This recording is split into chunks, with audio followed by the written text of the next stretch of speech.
Hi everyone, I'm Rachel Stevens and I am so delighted to be joining Bowen Wang today. We are at AWS New York Summit and we're here to talk about the new free tier that Amazon has just launched. Bowen, can you give us a quick intro and just let us know who you are and what you're working on?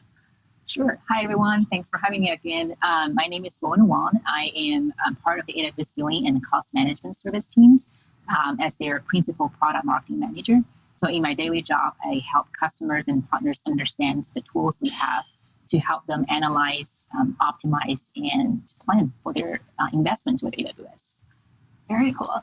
And as I hinted here, we have a new announcement coming from your group today. Do you want to tell us a little bit? So I think probably developers in general and users of AWS are familiar with the existing free tier. A lot of people have used it to kick tires on projects, prototype, figure things out as they're bootstrapping projects. But I think there's also a lot of limitations that people have maybe run into with the existing free tier. And so let's just talk about what this new iteration looks like and what you're announcing today. Sure thing. So we made enhancements to AWS Free Tier program. So what it does is it provides customers with easy and free access to a broader range of AWS services and features with a straightforward credit-based systems.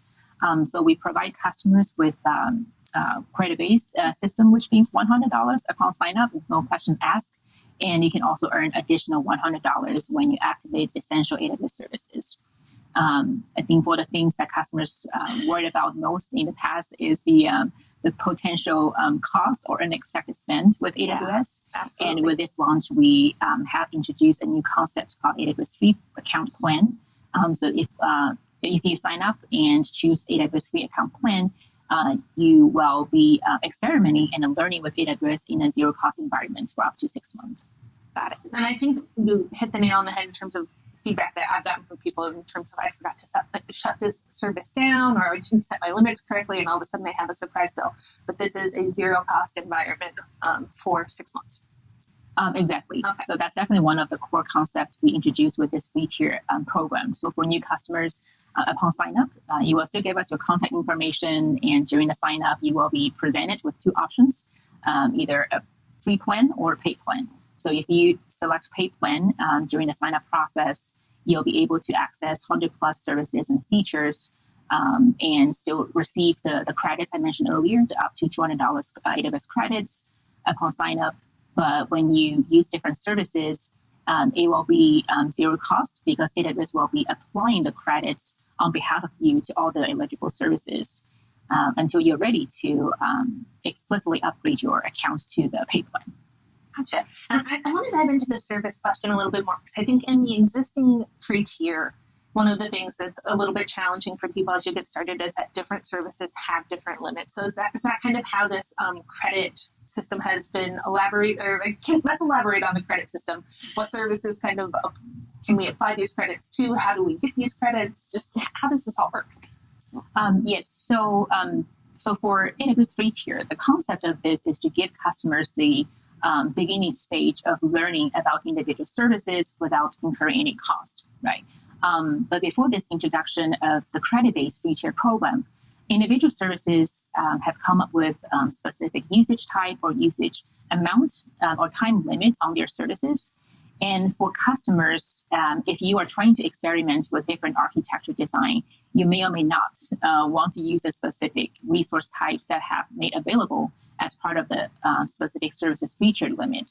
So with this credit-based feature program, you'll be able to expand your resource selection range with more service options. For example, we have expanded for EC2 instance types or RDS instance types, and there's no limitation, for example, with all the requests Amazon Lex will process.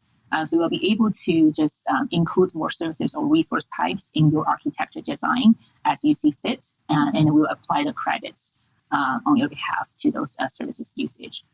Gotcha. So it really sounds like it's going to help people explore tools a little bit more easily, easier onboarding, beyond just not costing anything, which I think is lovely. Most people are really into free.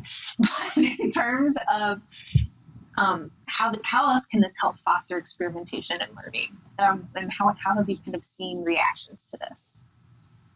For us, we believe when you are early stage customers, let's say you are students or entrepreneurs or aspiring developers, you want to be able to have that trust with AWS. You want to be able to make sure that you can learn with AWS without worrying about incurring any cost. But at the same time, we will give you guidance in terms of what are the core services you can get started with AWS. One thing I want to mention that for the credit-based systems, we are actually introducing the incentives for customers to unlock certain services, such as AWS budgets. So this is a core service for us to teach customers to understand how to monitor their spend and to set up their intentional budgetary limit so they can receive alert notifications when their spend exceeds the budgetary limit. So once they have the trust and the right behaviors or habits in place, that's the time they can tell us that, hey, I'm ready to upgrade to the pay plan. So we believe those right expectation and trust with AWS is very fundamental for early stage customers. I like it. So to reiterate what you said, it's a free, completely free sandbox account until the customer has requested to upgrade, and you have an incentive to understand what the budget system and tool looks like prior to doing that upgrade, so that people, as they're moving and graduating out of this account, will understand the spending limits and tool structure for when their account grows. Is that right? Yeah, exactly. So I want to call it this two-time difference. The free tier credits you receive during the sign-up process, it's $200. That is valid for 12 months. But the complete zero-cost environment for a free account plan is valid for up to 6 months, or whenever you deplete your free tier credits. So yes, let's say in the middle of your free account plan practice, you believe you're ready to upgrade to the paid plan, you'll be able to do that.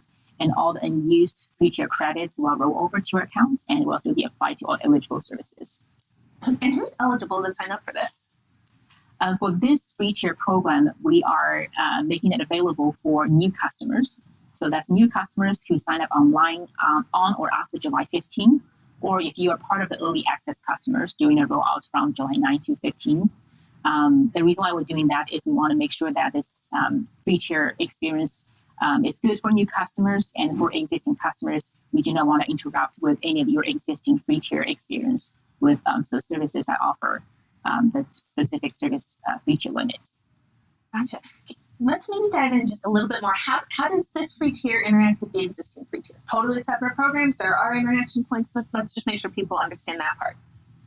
So we mentioned earlier that if you're existing customers, you will definitely continue to be benefited from the existing free tier program.